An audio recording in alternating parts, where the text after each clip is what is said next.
Alright, we are heading back home. Thought we'd do a little FSD driving and take you along with us. We were hoping it would take us back through downtown Ithaca College, but it did not. It took us a different route, so...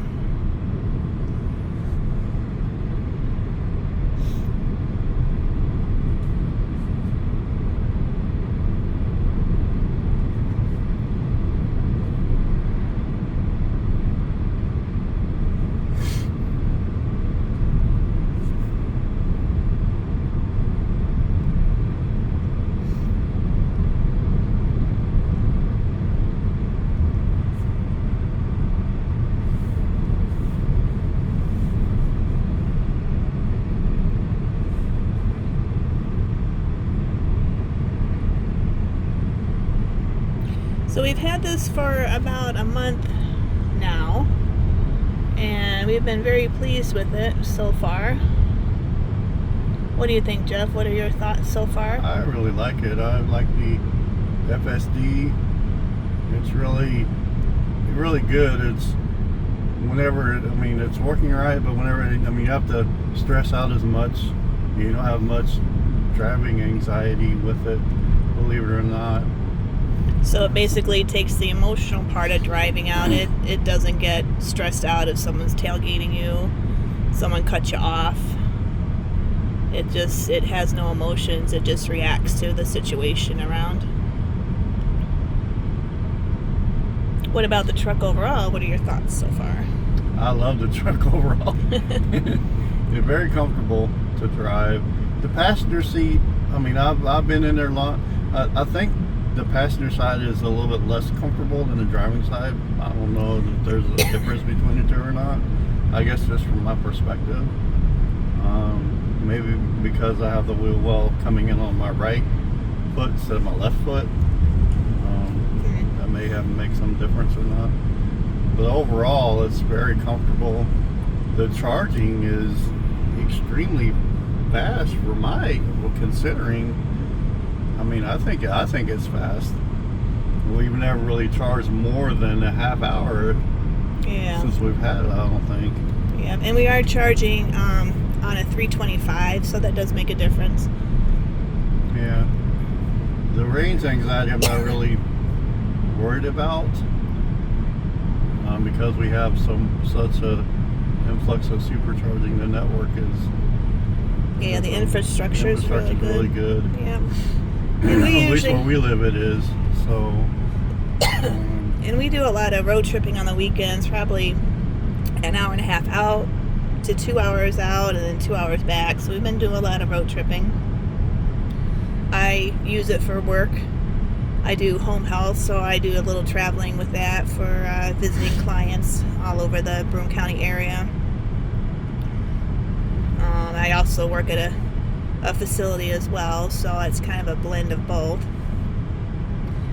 It's kind of gotten us back into the car community, enthusiasts, like at cruise-ins, and I think maybe next year we might do so. We're coming towards the end of car show season up here in New York, so I think maybe next year we'll maybe get into some car shows. But the cruise-ins are really nice because a lot of people are fascinated with it. The whole time, we've had it, we've only had like less than a handful of negative responses to it. Yeah, and usually that's on the road.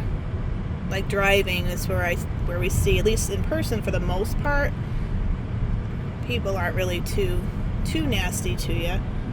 We've had a couple people kind of run up and say, "Oh, I just gotta tell you, this truck is the ugliest thing I've ever seen," which, that's fine, that's their opinion, and we certainly didn't buy it because of what other people thought and their opinions. We got her a little bit too steep on the brake, in my opinion. Yeah, that was a little, that could have been planned better, but they sort of stopped a little bit fast too, so. Any other positives about this Cybertruck? Anything else? It drives. It's a truck that drives like a car. Yeah. It's very quick, very nimble. Very tight turning radius for as big as this truck is, as big as Cybertruck is. Yeah, it's that 4-wheel steering, steer by wire. And the steer by wire, I like that. It takes a little bit of getting used to, and you do notice, especially at lower speeds, when you're turning with both the rear wheels having a 15-degree angle either direction to either compensate or go with the front wheels. You do notice that. Yeah.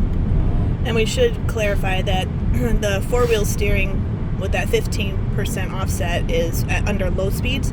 So coming out of parking lots, I think it's anything under 15 miles an hour or something like that. I think that will kick in.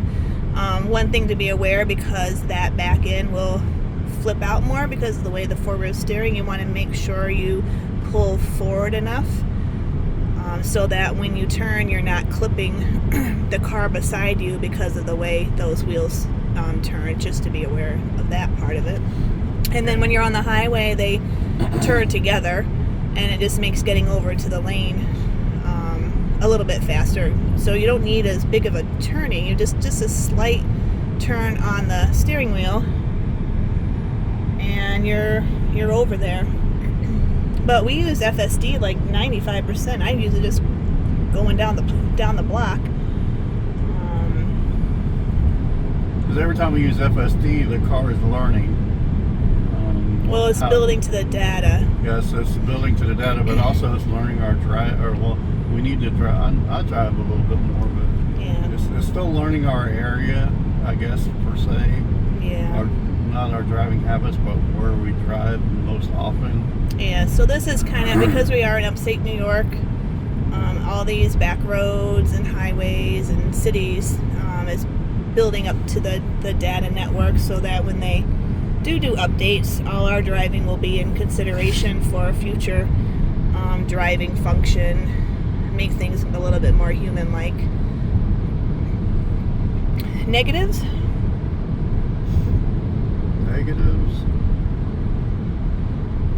Like I said, other than I think the passenger seat is a little bit less comfortable. Yeah. I don't really have a lot. I mean, you drive this more than I do, but from my experiences driving it and having it, I mean, I really like it. I'm glad we got the tunnel cover fixed somewhat. Yeah. For the leakage in it. Yeah, just so those who don't know, the tunnel cover, the Cybertruck is known, it's not waterproof, but it will leak, and we had a significant leak for what I've seen. So we had that fixed, and it's doing great. Very minimal amount of water really gets in it during rain, and we had a few rainy days, and I took it for the car wash the other day, and just a little bit, not a lot, nothing major. I mean, I would. If I didn't have got my truck 3 years ago that I have now, I love my truck. I have a Chevy Colorado Trail Boss 2023, and I love it. But if I probably had it, if I could probably do it, I probably would get another Cybertruck.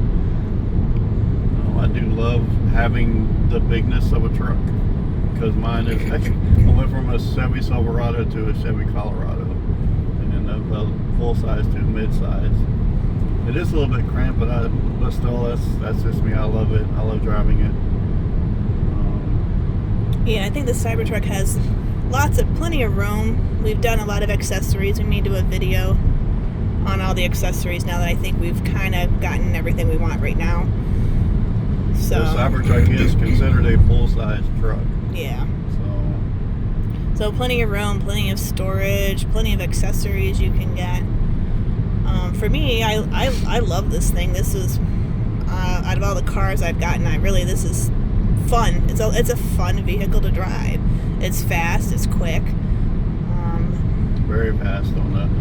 Yeah, I love FSD. The Cybertruck does have some issues. There's some quirkiness with FSD in the Cybertruck. That can get a little frustrating at times when you want it to do something that's supposed to do, but it doesn't. But like I said, version 14 is coming around sometime.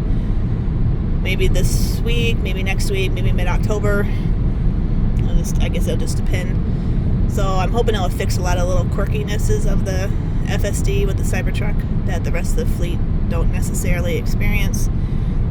Cybertruck doesn't have a lot of data points, so I think that's some of the issue. It also doesn't have autopilot. The other ones do have autopilot.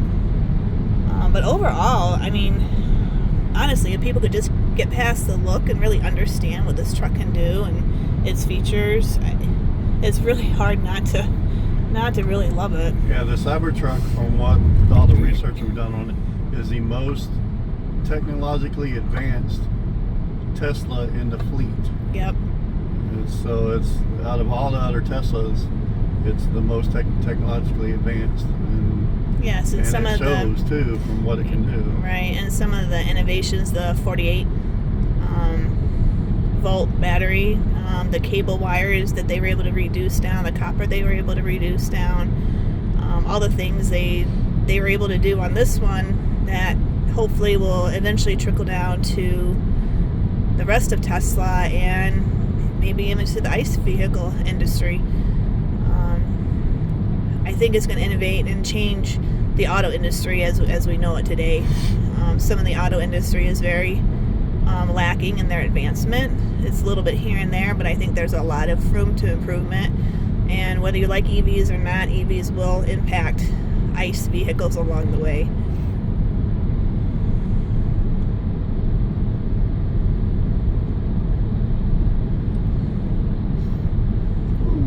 A little head on there. Yeah. Would have been interesting to see how it would interact with that. Yeah. Well, we kind of had that sort of situation coming up to Cornell.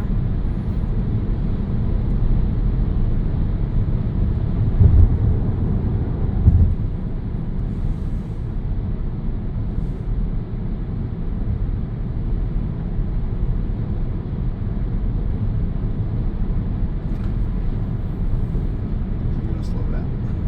Yeah, I will. Yep. The only one thing I guess I can get used to, but I don't really like, is the distance it keeps between the car in front of me. Like at stoplights, Yeah. it comes up significantly closer to the car in front of me than I normally would. My philosophy is if I don't see the rear tires of the car, I'm too close Yeah. in front of me, because you gotta, if the car, for some reason the car stalls out or something where it can't move, you need to be able to get around it. So that's just the way I was raised and the way I was taught to drive. That's my, I guess, this personal preference. Yeah, I do agree. I think sometimes it does stop a little too close behind the cars in front at stoplights. And it keeps a significant amount of distance between the cars while we're driving, which is good. I think sometimes I would prefer if it would slow down a little bit sooner than it does. I think those are some of the negatives, but supposedly those type situations should be corrected in version 14, and then I believe there's a 14.1 and then a 14.2 after that. So hopefully that will kind of correct some of those situations that we're talking about. As far as the rearview mirror is concerned, that doesn't faze me at all. Now that I know, I see myself looking at this more than this. Yes. So it's just A learning curve. It's a very fast learning curve for me. I mean, Yeah. so I just look at that. I don't even look at that anymore. So, and we're actually going to take this off again. Yeah, we're gonna remove that one up there because it's just, I don't know, no sense Useless. having up there. Yeah, it really is. I think the only reason why they had it up there because at some point they legally had to have a physical rearview mirror. Maybe, I don't know. No, they do. It's, I think safety. Or safety or something like that.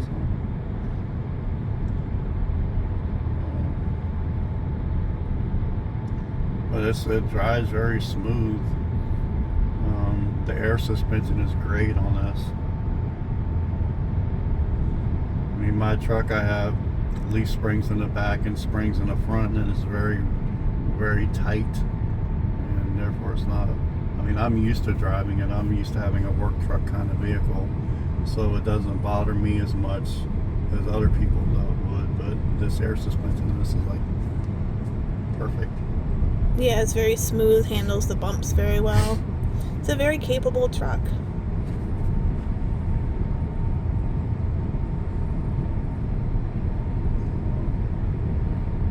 I could pass both of these cars right here with the torque in here and not have to I not know. worry about anything. Yeah, FSD, I don't think it will pass cars. Although, I think I did see We're one on the video highway where it it would, did. but I don't Yeah. think on side back roads. Yeah, on the two lane roads, I don't think it does. Although I did see one video where it did.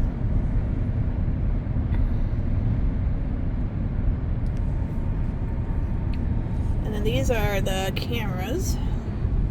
So if you kind of wanted to get an idea of what was going on, this is the left fender camera. I guess it's not a pillar, it's a fender camera. So there's the yellow line. This is the passenger. At the fender, the front fender there, if that's what we're looking at. This is the rear, so that's looking out where the tailgate is. And then swipe it down, and this is looking out front, so what the camera sees. Yeah, we have see the little blue highlighted areas. That's where the cameras are. Yeah. They're showing. It'll show you.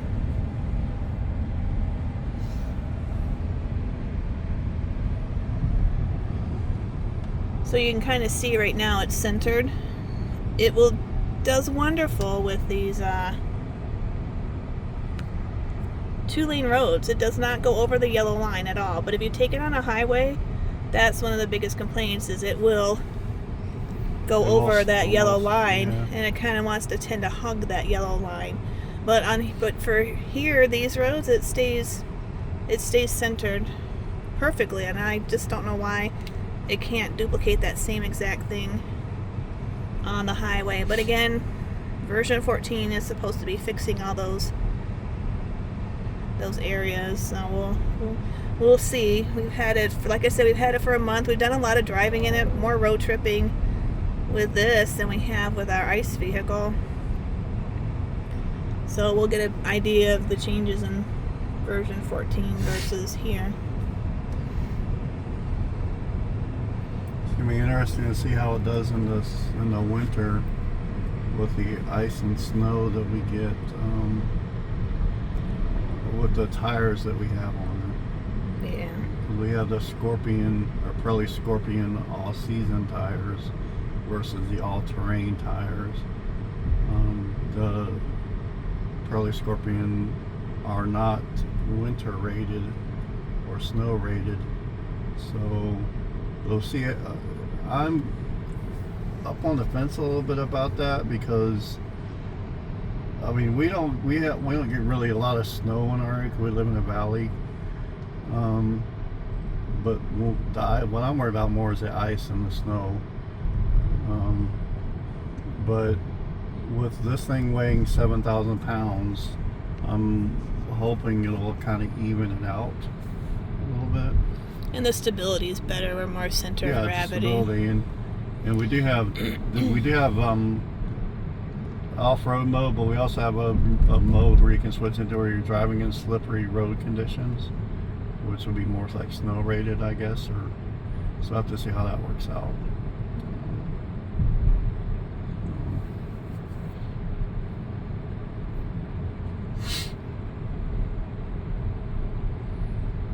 We may need to get new tires, and may not. We'll just have to wait and see. Right. Right now we do have FSD set at a 15% offset, but you can control. So you can toggle it and control it max. Yeah, so see, you can kind of control it here. Up and down, so you can have it set at a max. So sometimes with these small back roads where it's like 30, we kind of adjust it a little bit so it stays between, like, say 30, 33.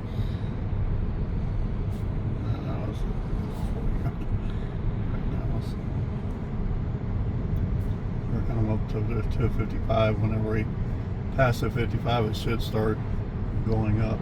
Yeah. The speed should start. And then with a 15% offset, it keeps it about 63, 64 max. And then of course that's adjustable if it's flow of traffic's going. Up a little bit more now. Yeah, if the flow of traffic is. Yeah, there we go. It's starting to. Yeah, see, it stays at 63, 64, so that's perfect. Sometimes the other thing is it's a little slow to, I don't know, get up to speed. If you can put a little bit of pressure on the pedal to kind of tell it to go, it will go. Kind of. Yeah, you just have to kind of, you have to feel a little resistance, and then this up a little bit. No, that doesn't make the difference as far as ramping it up. Well, it also looks at the driving conditions too. If we're going around curves, it won't go as fast. Yeah, but it should be able to handle 55 at least. So put a Just little picking up a little bit. So. Yeah, there we go, 52.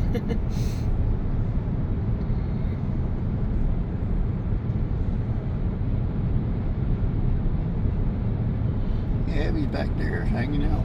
Yeah, we had our dog Abby up at Cornell Companion Hospital there in Ithaca, New York, and she has double hip dysplasia. So we went for a consult to see if she had to go to surgery. Unfortunately, we got some good news. It's just right now pain management.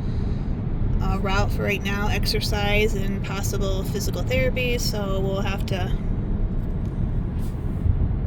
look to see if we have something that's a little closer to where we live. Cornell's Ithaca is about an hour from us, a little over an hour. Alright, couples. Oh yeah, there's a little pumpkin farm, local pumpkin farm. So we'll see. We have to bring our other dog to the vet tomorrow for an annual checkup.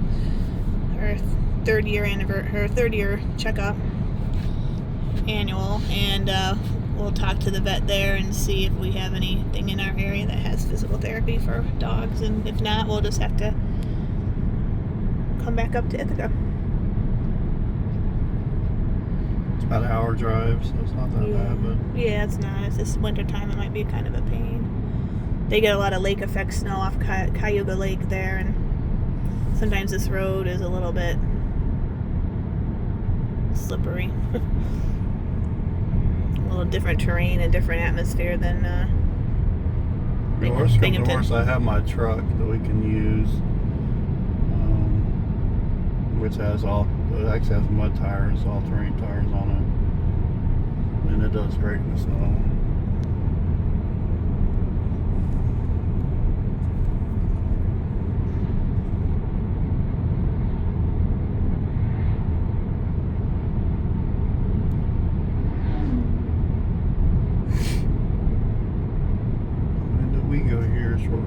Yeah, we'll kind of see what might bypass part of Owego. We might be able to see some of Owego. I might go and take it straight to the highway instead of going through downtown Owego, but we'll see. And then after that, we'll probably just stop the video. And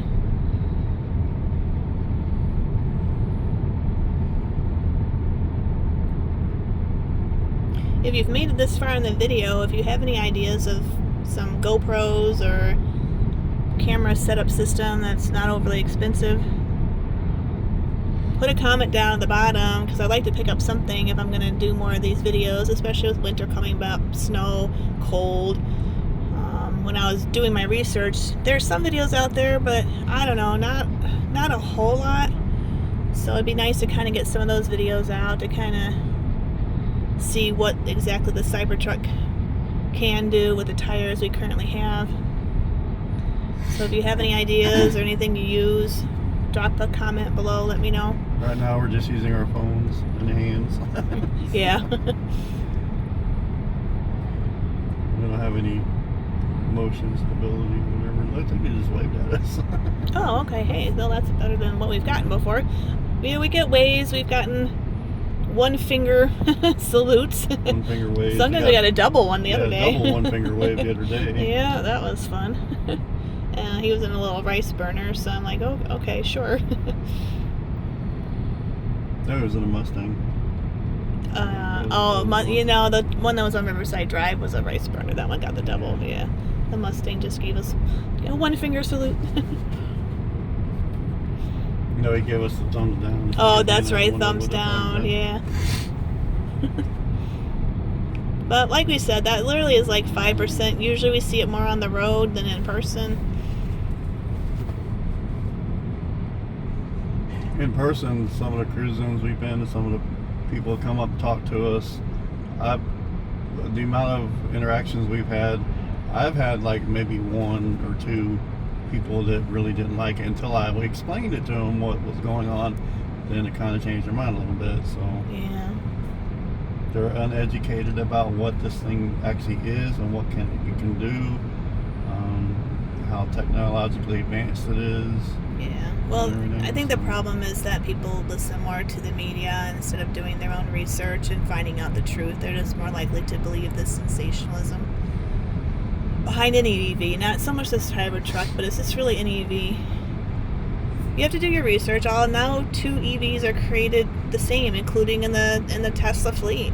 So you got to do your research. You want to look at your battery pack. You want to look at your charging curves. You want to, when you're doing DC versus AC, charging, how is that going to be?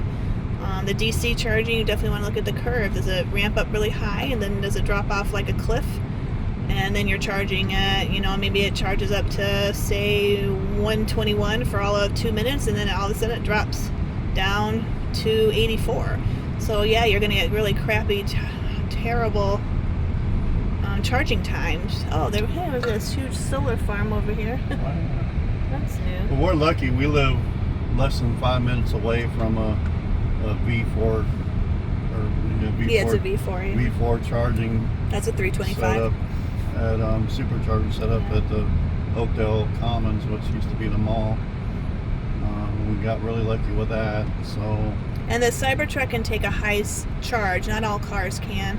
Not all EVs can. So that's another thing. If your car can only pull 150, you're not going to want to go to a 325 because your car's only going to be able to pull 150. So just because it's a 325 doesn't mean that your car is going to pull 325. Now the Cybertruck has a possibility of pulling 325, and in some cases, and more, in some cases I've seen it go high. We've gotten, I think, the max was 226, I think, and there could be many reasons for that. The charger could be limiting in multiple cars pulling off the transformer. The car itself could be limiting it. So those are all things, if you're looking at an EV, you really want to check out if you want a good experience. If you don't do a lot of road tripping and you just drive for work and at home, and hey, you really don't even really need to worry about that. I say get what you want to get, plug it in. You don't even have to get a level 2. You could just plug it into your house. I wouldn't necessarily recommend it. It's a very slow way of charging. But if you can get a level 2, hey, you come home, you plug it right in, go eat dinner, go to bed, you come out in the morning, your car is charged back up to your 80% or 90 or whatever. Some batteries can take 100%, some can take 90. You just have to figure out your battery composition as well. Lithium ions, they usually recommend the 80% unless you're going on a road trip. Right now we do not have a level 2. That's our spring project. So we charge at level 3. So yes, we have to go and charge it. But honestly, for me personally, I don't know. It's not a big of a deal. Maybe people are just hyping it up so much that I thought it was going to be more traumatic. I like going. It gives me 20 minutes of just silence and relaxation. I can do my work. I can watch Netflix. I could take a power nap. Or I can detail the car, which I've done several times. So yeah, charging going to a supercharger is kind of like decompressing during from a busy day, or decompressing from your day. Yeah, I look at it as I'm getting away from the noisy world for just 20 minutes, just to kind of like sit. It forces you just to kind of breathe for a few minutes there. And I think with the world being as crazy as it is, I think we all need to just sort of relax a little bit and just kind of take the time out. And like I said, we've only been doing 325 chargers because that happens to be close to our home. If we ever do anything less, I'm sure it's going to take a little bit more. But really, I don't know. I don't get why people are so focused on the charging part of it. I guess unless you road trip 300 miles every day, then yeah, maybe it could get a little old. But honestly, you go to work, come home, go visit family, come home, plug it in, go in your house, do your business. It's, you know, it takes less time to do that at your house than it does to go and sit outside in the freezing cold while you're filling up your car with gas. And for me, like whenever you travel, like go do road trips and stuff, I have Abby with me, my service dog, so I make frequent stops to begin with her, and I don't just, and that's like gas and go stops either, because I get out, I stretch my legs, I'm getting older, let Abby stretch her legs. We usually stop like 15 to 20 minutes, right, stop anyways, so, and I'm used to that kind of stop, right, and it's, to charge for 15 to 20 minutes, 30 minutes even, is not a big deal for me because right. I'm used to it. And people aren't just used to that kind of stop. No, and I think they stop longer than they realize. Because if you think about it, you stop, get gas, then you got to pull out of the stall, and then let's say you want to go use the bathroom or get a snack or walk around. That's going to take more than 20 minutes. With EV charging, especially if you have amenities around there, sometimes you don't always have that luxury, but for the most part, you plug it in, you go to the bathroom, get some snacks, walk back, and then usually the truck is, or car, EV is usually done. We do have a truck. This is actually a very fast charging curve for this truck, but for the most part, it's stop and go. It's maybe 15-minute stop, and then you get back on the highway. You don't charge to 100% when you're road tripping, except for the very beginning. You may stop for 10 minutes. It's just enough to kind of get to the next charger. We found at 80%, we can probably travel. Oh, the siren coming. Let's do this. Oh, look at that. It stopped because the car was stopped. Well, no, because it will go around things that stop like that, and it didn't. So supposedly there is a microphone that will hear this, and it will pull over or stop at least. So that was good. Now, whether it would have done that if there wasn't a car, that might have been another story. So anyway, like I was saying, it's really, I don't know, it's not that big of a deal. And usually just charge to 80% or 60%. Sometimes the charge is only for 60% of the battery, and then you get back on the road and you continue. But I think with our 80%, we've gone to the Poconos and back, so that's about an hour and 45 down, an hour and 45 back. We've done Ithaca back, that's an hour up, an hour down. So then that's on an 80% charge. We still have plenty left over. We may go to charge just per preference. We like to have Sentry mode. Sentry mode doesn't work below 20%, so we don't like to go below 20%. Right now we parked a car on the side of the house that's on the street. Yeah. So that's why we have Sentry mode on all the time. We have a garage, but it's not big enough for the Cybertruck. No. Plus it's all kind of crap in there right now. If we had a decent sized garage, the Cybertruck would be in the garage and not have to worry about Sentry mode. So. Yeah. If you have a garage, you can park it. You don't have to worry about Sentry mode. But you can exclude home for Sentry mode. You can have it where the moment you get out of the house. It's actually taking us down downtown. Part of it, yeah, a little bit, not a lot of it. Oh, downtown's more towards the left, but this is our little Wego.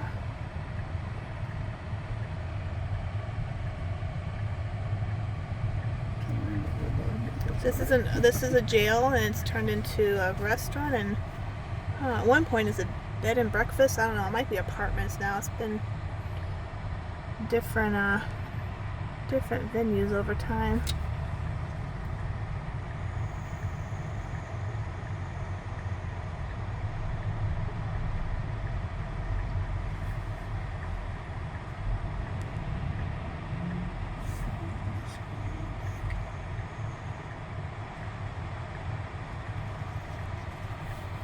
I might just move. Can you hit that back up again? I might just move these down. Oops. There we go. That'll take some of that background noise out a little bit. I forgot I can do that. Alright, let's see how we're doing here. We've got a Mack truck coming at us with their turn signal on. Oop, and we got look at this, we got a person walking across, and you'll see them here. Walking in front of us there. Got another truck. We probably could have gone if that person had walked in front of us. There we go, now it should go. Oh, look at that. See? It sees him walking. He caught it kind of in front of us, so slowly going around him. There we go. Got this car that's sort of pulled out in front of us here. Now we're in the turn only this is a lane, turn only lane, unfortunately. yeah. And this is the negative Well, part. It's turning. Oh, it is? Oh, okay. You might want to watch it because it's turning to go across the bridge. I don't think it realizes. So this is the negative part about FSD. It doesn't always do the best lane selection because we really can't go straight here. So we might have to just take over. It wants to do a weird... That's okay. We can go through downtown. This will be fine. And it will reroute. So that's why it's still supervised. No, it's going to have us turn around and go back. Alright, then just keep going straight. Yep, just take it off. And just drive it, that's fine. So that's one of the bad things about FSD is sometimes the lane selection is not the best. Go here and go to... That's okay, just leave it. this. Yeah, there we go. Just drive it and it will pick it back up when we get to the highway. Ooh. Because I was going too fast. You were going too fast for the speed limit here. So what just happened right there, in case you're wondering, Jeff is actually going above the speed limit. It knew it was supposed to be 30, so when we engage FSD, it slowed down to what the speed limit was supposed to be.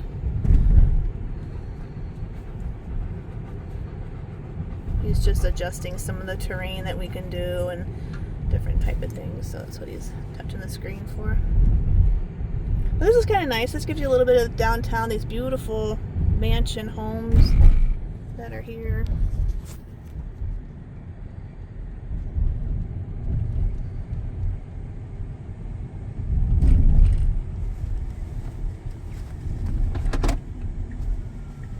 This place was going just on Front Street. I don't know, yeah, turn the blinker off. It will go straight and it's okay.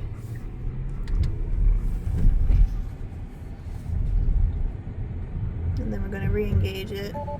Oops, maybe not. There we go.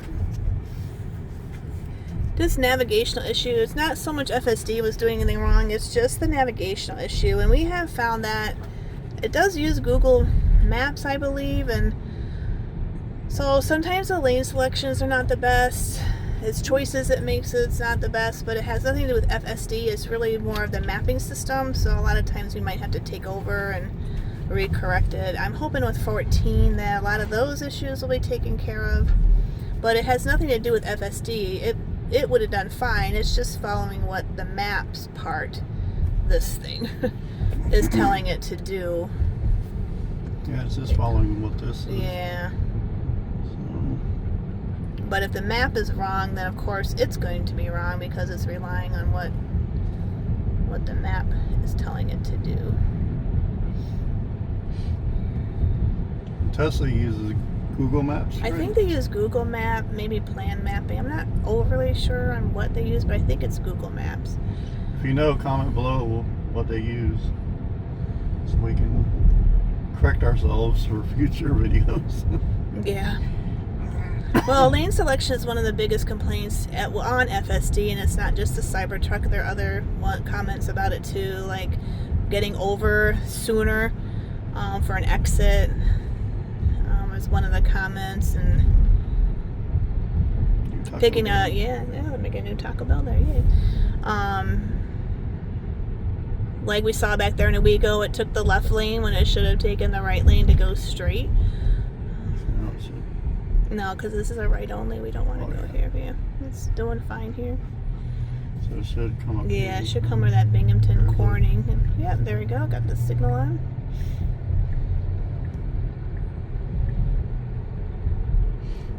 See how it does around this blind curve. It does usually pretty well around corners and curves. That's never really the issue. We'll see how it does in merging. Sometimes merging gets a little tricky depending on the amount of traffic. That's what's coming behind us. Yeah, that was perfect. That was good. Now, if there had been a car, it would have actually yielded. I've seen it do that before. And it's got cameras all the way around. So there's B-pillar cameras. that it can see. It navigates everything around us more so than we ourselves can do. We certainly don't have eyes to the side of our head or in the back of us, but the car certainly does.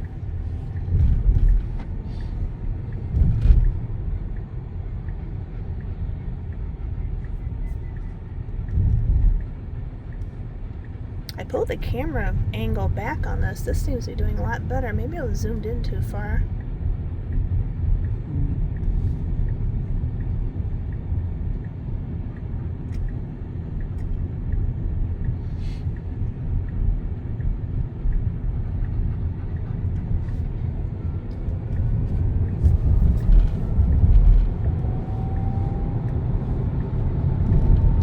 We do have some road construction coming up here, so maybe we'll keep it on for that, because sometimes it has a tendency to want to get a little close to those concrete barriers. We'll see what it does today. One of the recommendations that I found, that if it seems to be going too far to the left, especially the Cybertruck, I don't think it does as much on the cars, that if you just put a little pressure on the way you want it to go, then it will kind of move over a little bit more. Same thing with like merging off of an exit. I have tried it. It does work. You have to figure out the amount of pressure. If you put too much, it will take FSD off. And let's see, this is a right lane close. Let's see if it will actually get over before the last minute. We can make it go over by turning the turn signal on. If you want to turn the turn signal on and see if it will follow. There we go. And then a little pressure. Yep, no, there we go. See, there we go. So you can make it move over if you want to. Sometimes it listens, sometimes it doesn't. In that case, you may need to give a little bit of an input. Oh, so you did it too far. Yeah, it's a knack. It's a little bit of a. Let's see if we can pull this up here. Yeah, you can tell here. See where it's here. It will sometimes correct itself. Got it. Yeah, you just pay attention to the road. I got it. So we'll watch the camera system a little bit. If it doesn't make you too dizzy, hopefully you're sick. And you can tell, like right now it's pretty even, so that's good. That's a good thing. Oh, but now we're out of it, but we'll be coming into more. Slide that over for you.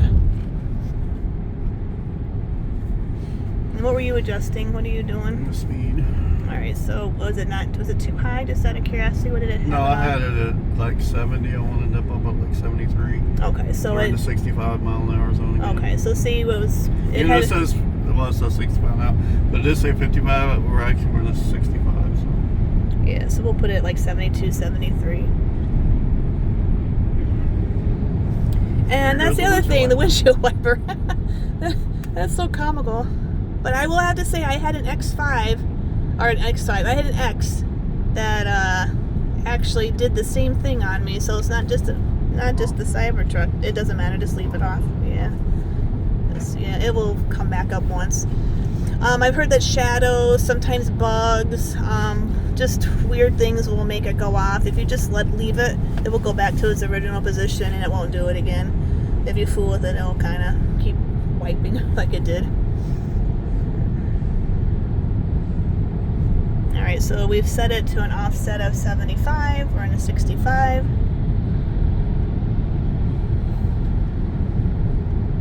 Doesn't mean it's going to actually go 75. It just means that's max speed. It will go with the flow of traffic, cornering. And we have a temperature of 73 today, so it's a very nice fall day. Summer day. Yeah.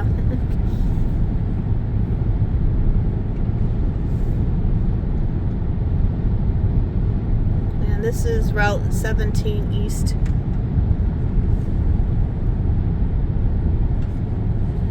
I don't think we're going to get up into any more construction until we get closer to Binghamton. Yeah, I think the construction was back there. Maybe they finally cleared this one up. Well, because they paved this side. They're working on paving that side now. Yeah, very smooth.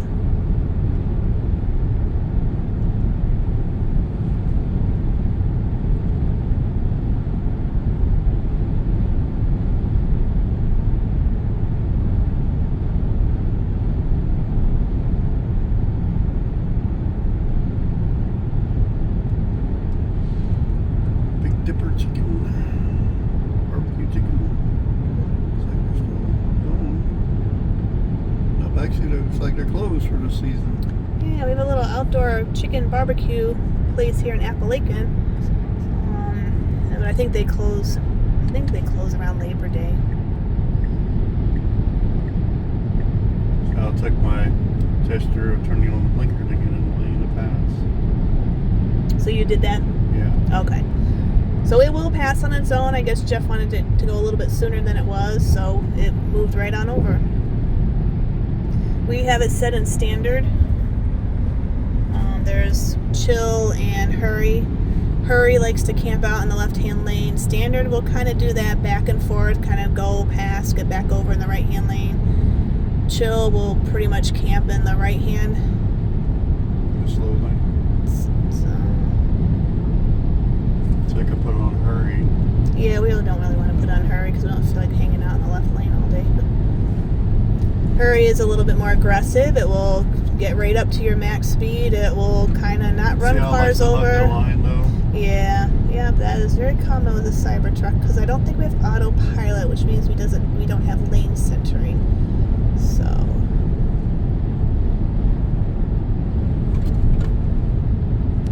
let's see. So there it is over there. This is very common. Hopefully with the version 14 it should be. So see, you can see right there how close it is. I usually kind of let it do its thing, and I might put a little pressure. See, the tires are right on there. A little pressure on the right hand side, just a little bit, kind of tap it, hold it for a second or two. Oops, sorry. And sometimes it will catch itself back over. Yeah, it's going a little bit.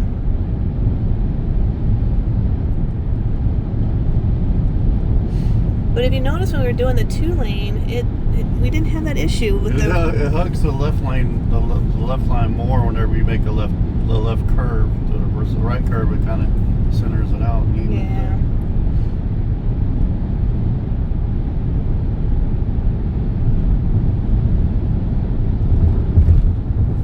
So now we're getting a little bit too close for my comfort. Yep. And we have full control over FSD. If we feel uncomfortable, we turn it right off. We send a response back to the mothership and let them know what happened. And then once we feel comfortable again, we put it right back in FSD. So we have control at all times. It is whether our preference of whether we feel comfortable or not comfortable, or we just want to see what it will do. Sometimes just letting something do what it wants to do will give you more confidence in the system as to what it can and can't handle. Taking it in and out of FSD is fine. There's nothing wrong with that, but it also, I think it will make you more susceptible to saying, oh my gosh, it's not doing what it's supposed to do, versus, hey, it's not dangerous, it's uncomfortable, it's not an immediate life or death situation. So a lot of times I try to let it do what it wants to do, but there are times when it hugs that left lane, that left yellow lane, just a little too hard. Of course, this trailer up here with the horse is hugging that too. And I think another problem is it doesn't want to get too close to the vehicles on our right. So I think it tries to make a little bit of a distance, but it just doesn't know that it's gone too far. I have had it go over the left, and it will recorrect itself and come back over. Yeah, and it will come back over in time. But ideally, that's really not what it's supposed to do. And I think for version 14, I think we'll correct that, because that's just a known problem. It's not just here. That's a known thing with this Cybertruck. And it's very intermittent. Like, it will straighten itself back out and continue for miles and miles and miles, and all of a sudden it just decides, hey, I really am attracted to the yellow side, and I'm just gonna hang out over here.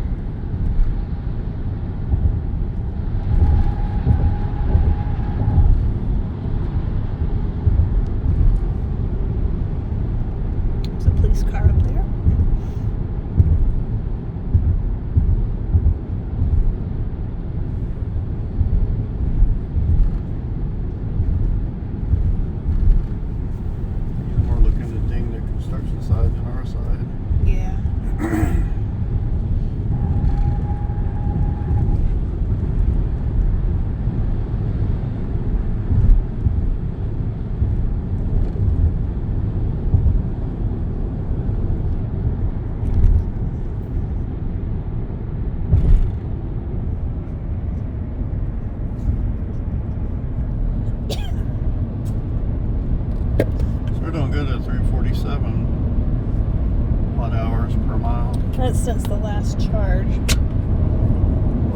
Ithaca, yeah, that one's 346. yeah, 346.6. That's good. Considering Ithaca had some steep hills. If you're from this area, you know that. If you're not, I mean, it goes up, but you can regenerate the battery coming back down. What goes up must come down, so it probably evens out, to tell you the truth. Things that impact efficiency: going 71, 75, 80, speed, terrain, weather, driving style if you don't have FSD on, temperature, all things that, you know, can and can't be controlled. Yeah, all things that impact your gas mileage also impact your Yeah. range mileage. Yeah. Flooring it, that impacts the efficiency. But we don't really drive efficiently, I will say that. We don't think, oh my gosh, we should be going 65. We'll save 2% of the battery. Let's turn our climate control up to, well, right now it's a little cold, but let's turn our climate control up to 72 because that will save 0.0. So if I'm cold, I'm putting that thing on at 90 if I could. If I'm hot, I'm putting it down to 60. If I want to go 10 miles above the speed limit, I'm going 10 miles above the speed limit. You know, obviously with safety in mind. So we don't think efficiency. We just drive it to drive it. But there are ways, if you want to be very, I guess, energy conscious, that you can control some of the efficiency. Tesla will give you some tips too. Yeah, so see, it'll kind of tell you how much you've used. They'll give you tips. Like, for example, staying below 70 would have saved us 0.2% of this trip battery. Well, no, that's okay. I'd really rather just, you know, mosey on down the road. And then it will tell you where your consumption is, and this is under drive. Let's see where it's highlighted drive. So it'll tell you where you've used your battery and what you've used. I don't know, can it go up? No, I guess it's as high as it will go. Consumption. There we go. That's a fun graph. So it kind of calculates based on 200 miles. So for every 200 miles you drive, it will kind of recalculate.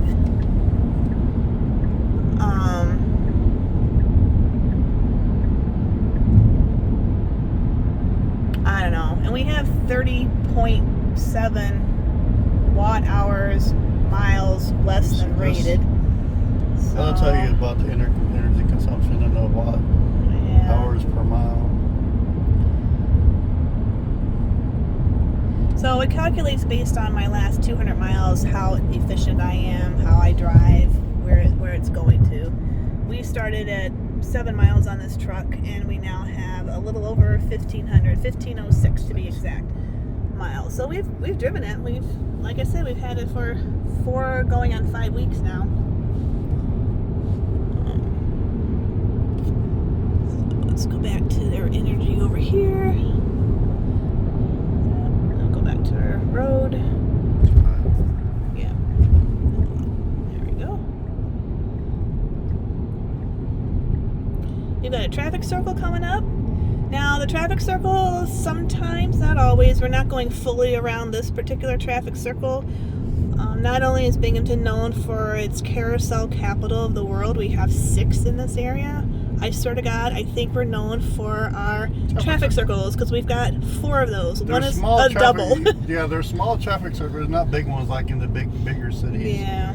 But they're smaller ones, and they're kind of annoying because some places we have 2 like right in a row. Yep. One is downtown, and that's a real tight corner.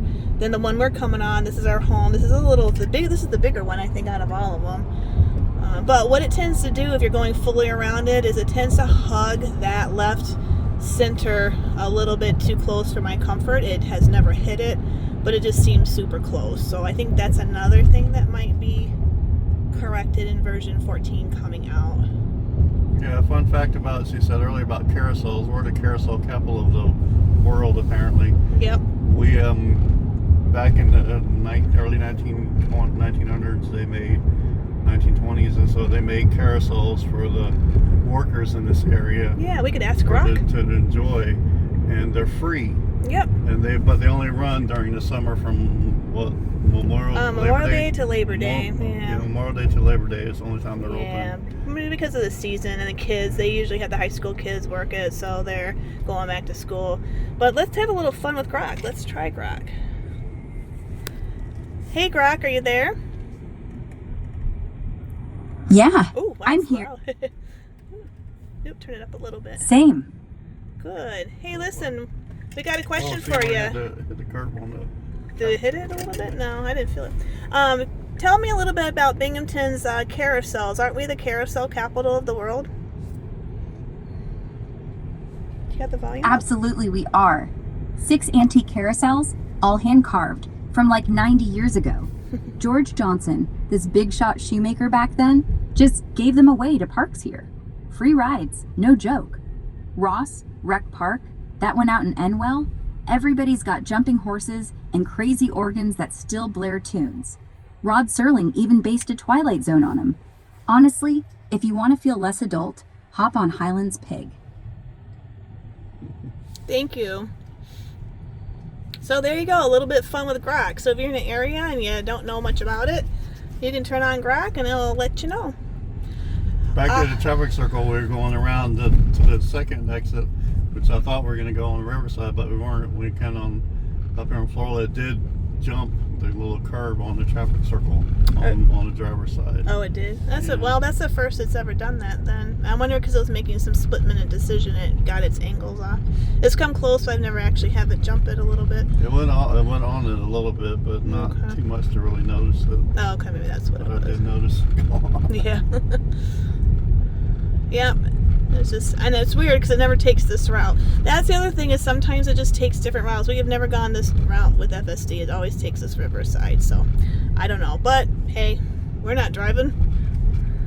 All right, so we're coming close to the house. We're getting down to the end of this ride. I hope you enjoyed it. Any questions? Just let us know, and if you get a chance, like, subscribe, leave us a comment.